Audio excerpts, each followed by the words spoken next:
আমি আপনাকে বলতে চাচ্ছি যে আমাদেরকে, আমাদের সন্তানদেরকে পৃথিবীর কোনো কলেজ, কোনো ভার্সিটি, পৃথিবীর কোনো শিক্ষা কারিকুলামে আমাদেরকে এই জ্ঞান দেয়া হবে না যে পৃথিবীতে শয়তান আছে এবং প্রত্যেক মানুষের ওপর, প্রত্যেক মানুষের অন্তরের ওপর শয়তানের একটা কন্ট্রোল ক্ষমতা আছে। তার মানে শয়তান ওই কন্ট্রোল ক্ষমতা দিয়ে মানুষের অন্তরকে খারাপ কাজের দিকে প্রভাবিত করে তাকে দিয়ে জেনা, ব্যভিচার, অশ্লীলতা, নির্লজ্জতা করিয়ে থাকে। নাউজুবিল্লাহ। তার মানে শয়তানকে স্বয়ং আল্লাহ সুবহানাহু ওয়া তাআলা এই ক্ষমতা দিয়েছেন কেন? মানুষকে পরীক্ষা নিবেন এই কারণে। প্রত্যেক মানুষের অন্তরে, তার মানে কি, শয়তানের একটা নিজস্ব কন্ট্রোল ক্ষমতা আছে। তো আপনাকে, আমাকে, আমাদের সন্তানদেরকে এই জ্ঞান কেন দিবে না? আমাদেরকে কোনো শিক্ষা কারিকুলামে, কোনো কলেজে, কোনো ভার্সিটি থেকে আমাদেরকে এই জ্ঞান কেন দিবে না যে পৃথিবীতে শয়তান আছে এবং প্রত্যেক মানুষের অন্তরে শয়তানের কন্ট্রোল ক্ষমতা আছে?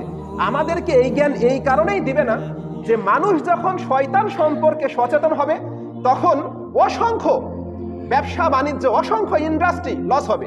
কিভাবে লস হবে? একটা মেয়ে যদি নিজের মন মতো চলে, ফ্যাশন বোরকা পরে যদি শিক্ষা, কলকারখানা, প্রতিষ্ঠান, অফিস, আদালত, ভার্সিটিতে যায়, তাহলে এইগুলো ইন্ডাস্ট্রি হবে লাভজনক। আর যখন একটা মেয়ে নিজের মনের কথা না শুনে, নিজের মনের কথা না শুনে নিজের বিবেক দিয়ে ইসলাম অনুযায়ী চলবে, ইসলামকে বুকের সাথে ধারণ করবে, তখন ফ্যাশন ইন্ডাস্ট্রি বন্ধ হয়ে যাবে। একদম বাস্তবতা। এখন কোনো যুবক যদি মনে করে যে আমি ছিঁড়া ফাটা প্যান্ট পরবো, প্যান্টটা থাকবে আমার হাঁটুর কাছে ছিঁড়া, লজ্জাস্থানের একটু নিচে ছিঁড়া, তাহলে এই ছিঁড়া ফাটা যেইগুলো গার্মেন্টস ফ্যাক্টরি, এগুলো লাভজনক। আর যখন ওই সন্তান বলবে যে ইসলাম ধর্ম এইগুলো ছিঁড়া ফাটা প্যান্টকে সমর্থন করে না, তখন অসংখ্য বিজনেস, অসংখ্য ইন্ডাস্ট্রি লস হয়ে যাবে। এই কারণেই পৃথিবীর কোনো মানুষ চায় না যে আপনার সন্তান জানুক যে পৃথিবীতে শয়তান আছে এবং শয়তানের প্রত্যেক মানুষের অন্তরের ওপর একটা কন্ট্রোল ক্ষমতা আছে। সম্মানিত উপস্থিতি, এখান থেকে প্রত্যেক মানুষের শিক্ষা নেওয়া উচিত যে শয়তানের মোকাবেলা করব কি দিয়ে। তার আগে একটা কথা বলি যে শয়তান চাইবে যে আপনাকে অপবিত্র রাখতে। দেখেন, যারা শয়তানের দাসত্ব করে, যারা শয়তানের ইবাদত করে, এই মানুষগুলোকে একটানা 40 দিন যাবত একেবারে গোসল ছাড়া শরীর অপরিষ্কার রাখতে হয় এবং নোংরা, জঘন্য, নিকৃষ্ট জায়গায় তাদেরকে থাকতে হয় 40 দিন। এইভাবে 40 দিন যখন কোনো মানুষ শয়তানের নিয়ম অনুযায়ী চলে, শয়তানের দাসত্ব করে, শয়তানের ইবাদত করে, এইভাবে 40 দিন সে চাইলেও তার শরীরের একটা পশম, তার গোপন অঙ্গের একটা পশম, তার লজ্জাস্থানের একটা পশম কাটতে পারবে না। তার মানে এইভাবে নোংরা, নিকৃষ্ট, ময়লা, দুর্গন্ধযুক্ত শুকুরের মতো যখন একটা মানুষ নিকৃষ্ট হয়ে যাবে, 40 দিন যখন সে সমস্ত রকমের পাপ কাজে লিপ্ত থাকবে, এরপরে একটা মানুষ কি করে? শয়তানকে বশ আনে এবং শয়তানের ইবাদত করে। নাউজুবিল্লাহ। তার মানে শয়তানের দাসত্ব করতে হলে তাকে অপবিত্র থাকতে হয়, অপরিচ্ছন্ন থাকতে হয়। এবং এই শয়তানি কোনো কোনো সময় আমাদের সন্তানকে বলবে যে তুই তো এতদিন ছেলে ছিলি, এখন তুই নিজেকে মেয়ে দাবি কর। নাউজুবিল্লাহ। অনেক মেয়েকে শয়তান বলবে তুই এতদিন মেয়ে ছিলি, এখন তুই দাবি কর যে আমি হচ্ছে মেয়ে না, আমি হচ্ছে ছেলে। আস্তাগফিরুল্লাহ। তো এইগুলো হচ্ছে শয়তানের ফাঁদ। তো পৃথিবীর কোনো ভার্সিটি আমাদের সন্তানকে এই উপদেশ দিবে না, পৃথিবীর কোনো ভার্সিটির শিক্ষক আমাদের সন্তানদেরকে এতটুকু উপদেশ দিবে না, কোনো মেয়েকে কোনো ভার্সিটির শিক্ষক এতটুকু উপদেশ দিবে না, কোনো সরকারি কলেজের কোনো শিক্ষক আমাদের সন্তানদেরকে এতটুকু উপদেশ দিবে না যে এই তোমরা যদি 5 ওয়াক্ত সালাত আদায় না করো তাহলে ইসলাম থেকে তোমাদের নামটা খারিজ হয়ে যায়। কোনো শিক্ষক আপনার সন্তানকে দেখে বলবে না যে যদি কোনো পুরুষ টাকনুর নিচে তোমরা কাপড় পরো তাহলে আল্লাহ রাব্বুল আলামিন বিচার দিবসের দিন তোমাদের সাথে কথা বলবেন না, তোমাদের দিকে ঘুরে তাকাবেন না, তোমাদের দিকে করুণা, রহমত এবং তোমাদের দিকে দয়ার দৃষ্টিও দিবেন না। পৃথিবীর কোনো শিক্ষক, কোনো ভার্সিটির শিক্ষক, কোনো সরকারি কলেজের শিক্ষক, কোনো হাই স্কুলের শিক্ষক, কোনো প্রাইমারির শিক্ষক আপনার সন্তানকে এই নসিহা করবে না। কেন? এই কারণেই করবে না যে ওই শিক্ষক নিজেও একটা জাহেল, নিজেও মূর্খ, সে নিজেও টাকনুর নিচে পাজামা, প্যান্ট, লুঙ্গি পরে এবং সে নিজেও ইহুদি খ্রিস্টানদের মতো বসবাস করে, সন্তানদেরকে নাচ গান শিক্ষা দেয়। কেন? এই কারণেই যে আপনার সন্তানকে সে টাটকা একটা শয়তান, একটা ইবলিসে রূপান্তরিত করাতে চায়। এটা হচ্ছে কি শয়তানের ফাঁদ। এইভাবেই শয়তান দীর্ঘদিন যাবৎ প্ল্যানিং করে আমাদের ওপর এমন একটা শিক্ষা কারিকুলাম চাপিয়ে দিয়েছে।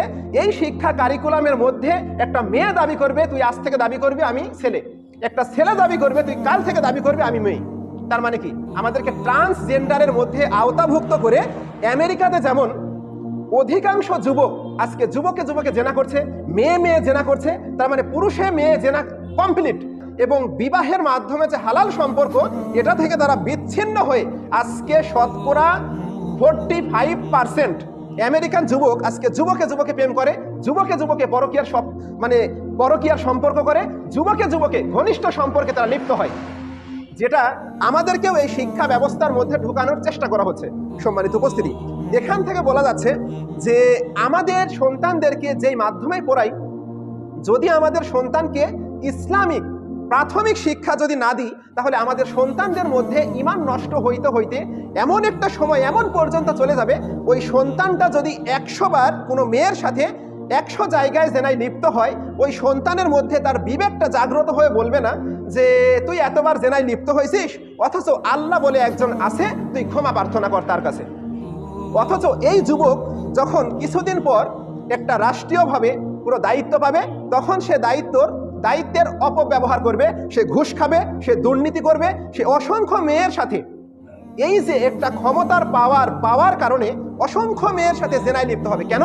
এই যে শয়তান আমাদেরকে কি শিক্ষা দিল যে স্কুল, কলেজ, ভার্সিটি, অফিস, আদালত কোথাও সন্তানদেরকে শিক্ষা দেওয়া হয় না যে একটা মিথ্যা কথা বলা যাবে না। তো যেই সন্তানটা ইসলামিক শিক্ষার বাইরে একটা নাস্তিক্যবাদী শিক্ষায় মানুষ হলো, এই সন্তান কখনো বুঝবে না যে আল্লাহ কি, এই সন্তান কখনো বুঝবে না রাসূল কি, এই সন্তান কখনো বুঝবে না সালাত কি, এই সন্তান কখনো বুঝবে না সত্য কথা কেন বলবো, কি জন্য বলবো। এই সন্তান কখনো বুঝবে না যে কি কারণে পিতামাতার আনুগত্য করতে হবে, কারণ সে আল্লাহকে চেনে না। আল্লাহ ভীতি এই কারণে প্রত্যেকটা মানুষের মধ্যে থাকা এতটাই জরুরি। আর এই শিক্ষার প্রথম শিক্ষক হচ্ছে আমাদের পিতামাতা, যেটা জন্মের পর সন্তানের যখন সামনে আজান দেওয়া হয়, এই জন্মের কিছুক্ষণ পর থেকে মা তার সন্তানের সামনে বলবে যে আমি আশহাদু আল্লা ইলাহা ইল্লাল্লাহ, আমি সাক্ষ্য দিচ্ছি আল্লাহ ছাড়া সত্য কোনো মাবুদ নাই, ওয়া আশহাদু আন্না মুহাম্মাদান আবদুহু ওয়া রাসূলুহু, এবং মুহাম্মদ সাল্লাল্লাহু আলাইহি ওয়াসাল্লাম তোমার আমার সারা পৃথিবীর সকল মানুষের কাছে আল্লাহর পক্ষ থেকে প্রেরিত বান্দা ও রাসূল। তার মানে যখন একটা শিশু ভূমিষ্ঠ হয়, আজানের পর তার মা তার বাবা ওই সন্তানের সামনে এই কালিমার দাওয়াতটা তার মধ্যে দিবে এবং বলবে লা ইলাহা ইল্লাল্লাহ, আল্লাহ ছাড়া সত্য কোনো মাবুদ নাই, আল্লাহ ছাড়া সত্য কোনো রিজিক দাতা নাই, কোনো বিধানদাতা নাই, কোনো জীবনদাতা নাই। কিন্তু এই শিক্ষাগুলো সন্তানদেরকে পরিবার থেকেও দেয় না। স্কুল, কলেজ, ভার্সিটিতে যত সন্তান উচ্চমানের শিক্ষা অর্জন করবে, তত ইসলাম থেকে তারা দূরে সরে যাবে। এবং এই শিক্ষা ব্যবস্থায় সন্তানদেরকে নাস্তিক কিভাবে করা যায়, এই শিক্ষা ব্যবস্থায় আমরা এটাই দেখছি। ভার্সিটির যদি 1000 জন স্টুডেন্ট থাকে, তার মধ্যে একজন হয় নামাজি। কেন?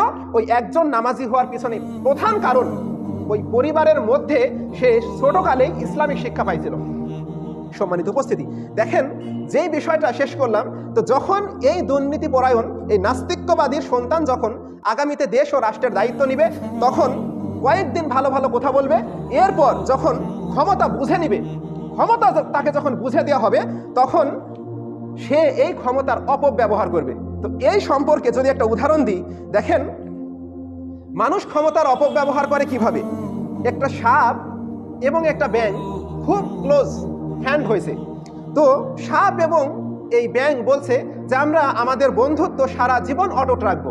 হঠাৎ একদিন ব্যাঙ সাপকে বলছে যে সাপ ভাই, আসলে তোমার যেই একটা স্ট্যাটাস, এটা আমার খুব ভালো লাগে, তুমি চরম রাগী, এটাও আমার খুব পছন্দ, তোমার সব কিছুই আমার ভাল লাগে, তোমার পুরুষের মতো যে ক্ষিপ্ততা, এটা আমাকে আরো অনেক বেশি ভালো লাগে, তোমার যেইভাবে তোমার যে একটা ব্যাকগ্রাউন্ড, এটাও আমার অনেক ভালো লাগে, কিন্তু তোমার একটা জিনিস আমার ভালো লাগে না। সাপ বলছে সেটা কি? বলছে যখন তুমি পানিতে চলাফেরা করো, শুকানে যখন চলাফেরা করো, তখন তুমি হাঁকা বাঁকা করতে করতে চলে যাও, তো এটা আমার কাছে একদমই খারাপ লাগে, তুমি কেন এই হাঁকা বাঁকা হয়ে চলো। এখন এই কথা শুনে সাপ তুলছে ফেনা, এখন ফস করে তুলছে যে খামোশ, মানে সাপ ওকে সুবল মেরে মেরে ফেলবে। এখন ব্যাঙ বলছে, হাই রে আল্লাহ, এই 6 মাস আমাদের ফ্রেন্ডশিপ হলো, এই 6 মাস যাবত তার কত প্রশংসা করলাম, প্রত্যেক দিন তাকে কত তেল মারলাম, অথচ আমি খালি বলেছি যে তুমি যখন চলো পানিতে বা শুকানে তখন হাঁকা বাঁকা করে কেন যাও, এটা আমার পছন্দ হয় না, তুমি এটা বাদ দিয়ে দিও। তখনই আমাকে ফেনা তুলছে। এই বলে সাপের ভয়ে ব্যাঙ পুকুরে লাফ দিছে। তো পুকুরে লাফ দেওয়ার পরে সে ডুব মেরে আসে যে আমি যদি পানির ওপরে উঠি তাহলে আমাকে তো সাপে সবল মারবে। এখন সে ডুব মেরে আসে। আর সাপ যখন ফস করছিল, পাশ দিয়ে একটা রাখাল যাচ্ছিল, হাতে একটা লাঠি ছিল। তো বলছে, কিরে কি ফস করলো? যখন দেখলো যে সাপ ফস করছে, এই লাঠি দিয়ে সাপকে একেবারে মেরে ফেলে দিয়েছে। তো মেরে ফেলে দেওয়ার পরে কিছুক্ষণ পর ব্যাঙ পানি থেকে পরে সাপের দিকে তাকিয়ে দেখে যে সাপ টান হয়ে আছে। এখন সে বলছে, হাই রে, তুই তো ফেনা তুলে আমাকে সবল মারতে চাইছিলি, এখন কেন টান হয়নি? ব্যাঙটা ভয়ে ভয়ে সাপের কাছে এসে দেখছে যে সাপ আর এই দুনিয়াতে নাই, সে মারা গেছে। এখন সাপ মনে মনে বলছে যে যতদিন ক্ষমতা ছিল ততদিন তুই হাঁকা বাঁকা হয়েছিস, আর কেউ রাগ দেখালে ফেনা উচিয়ে তাকে সুবল মারছিস, কিন্তু তুই সোজা হইলি। যদি এই ক্ষমতা তোর কাছে যখন ছিল তখন যদি তুই সোজা হইতি তাহলে তোকে আর এভাবে মরতে হইতো না। তো এই যুবকরা যখন আগামীতে ক্ষমতা পাওয়ার পরে ক্ষমতার অপব্যবহার করবে। আগেও অসংখ্যবার বলছি যে পদ্মা সেতুর অর্থ কেলেঙ্কারি কোনো কৃষক করেনি, কোনো কামার করেনি, কোনো মুসি করেনি, সাধারণ খেটে খাওয়া কোনো মানুষ কিন্তু করেনি। কে করছে? আপনার আমার সন্তানেরাই, যারা উচ্চমানের শিক্ষায় শিক্ষিত হওয়ার পর, নাস্তিক্যবাদী শিক্ষায়, খ্রিস্টানদের শিক্ষায় জ্ঞান অর্জন করার পর তারা কি যখন দায়িত্ব পাইছে পদ্মা সেতুর, তখন তারা ওই জায়গাতে দুর্নীতি করছে। তার মানে ক্ষমতা যতদিন ছিল ততদিন সে কি ফেনা উঁচিয়ে বসেছিল, যেখান থেকে যে ফান্ড থেকে টাকা আসছে 3 ভাগের 2 ভাগে মেরে দিয়ে 1 ভাগ দেশের কাজে লাগিয়েছে। এটা কোন সন্তানগুলো করছে? আপনার আমার সন্তান, আপনার আমার ভাই, আপনার আমার চাচাগুলো এগুলো করছে। কেন? ইসলামিক জ্ঞান না থাকার কারণে। এই কারণেই যতদিন তাদের ক্ষমতা ছিল 15 বছর দেশকে চুষে এমন একটা পর্যায়ে নিয়ে গেছে যে দেশের কোনো অবস্থা ঠিক নাই। দেশের অর্থনৈতিক যে অবস্থা একেবারে নষ্ট করে দিয়ে চলে গেছে। কারা করেছে? আপনি দেখেন, তারা কেউ কিন্তু মূর্খ নয়, জেনারেল শিক্ষায় তারা কিন্তু শিক্ষিত ছিল, কিন্তু কোরআনের জ্ঞান না থাকার কারণে তারা প্রত্যেকটা পদে পদে দুর্নীতি করছে এবং দেশের অবস্থা এমন অস্থিতিশীল করেছে। এই দেশ ছোট একটা দেশ, এই দেশের মধ্যে আয়নাঘর তৈরি করে অসংখ্য মানুষকে পেশাব করে তার ওই মুদ খাওয়াইছে। তারপরে কি আরো অক্টোপাস নামে যে প্রাণী, ওর কাটা খাইতেছে, ওর কাটা খাইছে এবং ওইভাবে জীবন ধারণ করছে 6 মাস 1 বছর। কোনো মানুষকে সেখানে নিয়ে গিয়ে বিবরণ যখন দিচ্ছে যে একটানা 48 দিন সে দাঁড়িয়েছিল, তাকে কোনো বসতে দেয়নি। যখন বলছে পেশাব পায়খানা করব, পেশাব পায়খানার ওই লজ্জায় স্থানে তাকে কারেন্টের শক দিছে। কিন্তু কোরআন হাদিসের শিক্ষায় তারা কেউ শিক্ষিত ছিল না। এই কারণে রাষ্ট্রের সংসদে যতদিন বক্তব্য হয়েছে কোনো মানুষ দৃঢ় কণ্ঠে বলেনি যে এই দেশের ইসলামিক শাসন ব্যবস্থা হতে হবে, কোরআনের রাজ এই দেশে কায়েম করতে হবে। কোনো মানুষ বলেনি। কেন বলেনি? ওই যে যদি ইসলামিক আইন যদি বাস্তবায়ন হয় তাহলে সে আর দুর্নীতি করতে পারবে না, একটা পুলিশ আর ঘুষ খাইতে পারবে না, সেনাবাহিনী তার মাথাটা সরকারের কাছে বিক্রি করে দিতে পারবে না। তো এখান থেকে পাওয়া যাচ্ছে যে আমাদের দুর্নীতি কিভাবে ছড়াইছে? একমাত্র ইসলামিক জ্ঞান না থাকার কারণে, আল্লাহ ভীতি না থাকার কারণে এবং নাস্তিক্যবাদী শিক্ষায় সন্তানেরা অধিক শিক্ষিত হওয়ার কারণে। এই কারণে রাষ্ট্রের আজকে এই অবস্থা। আপনার ভাগ্যের কোনো পরিবর্তন নাই, আপনার সন্তানের ভাগ্যের পরিবর্তন নাই, এবং দেশের যে একটা রাজনৈতিক অবস্থা, দেশের একটি অর্থনৈতিক অবস্থা, প্রত্যেক দিক দিয়ে আমাদের দেশ পৃথিবীর সকল দেশের চাইতে অনেক ন্যূনতম অবস্থানে বসবাস করছে।